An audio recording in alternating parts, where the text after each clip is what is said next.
Hello mga ka-trending! Welcome back to ZK Trend. Don Bell magkasama ngayon. Prepping for their duet on Tayo sa Wakas? Nagbunyi na naman ngayon ang mga taga-suporta ng Don Bell sa ibinahagi ng Star Cinema na larawan ni Donnie at Bell.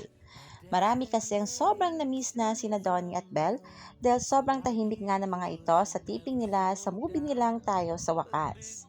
Kaya mga bashers ng Don Bell ay maraming nga mga fake narratives na ipinakalat. Ganun pa man, di nagpa-apekto ang mga fans ng Don Bell dito. Patuloy lang naniniwala sa Don Bell. At sa naturang IG ng Star Cinema, nagbunyi nga ang Don Bell fans dito. Don Bell IG is in other account. Pinusuan kaagad ng mga netizens ang naturang larawan at kaagad ngang nag-trending at pinag-uusapan. Miss na talaga namang bula ang Don Bell. At marami rin ang nagsasabi na prepping for their duet ang Don Bell for Tayo sa Wakas. Nasa Global Academy of Rock Philippines kasi sina Donnie at Bell. The Academy of Rock in a music school dedicated to teaching rock and popular music. Kaya hula ng ilang buhay for duet ang ginagawa ngayon ng ating Don Bell. At syempre mga kababli, sobrang saya ngayon ng mga bulada.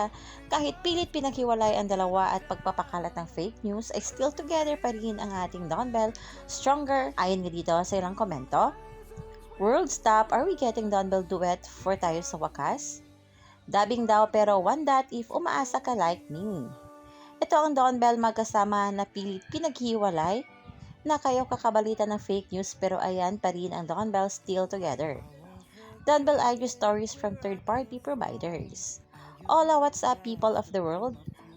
New Don Bell photo, prepping for Tayo sa Wakas just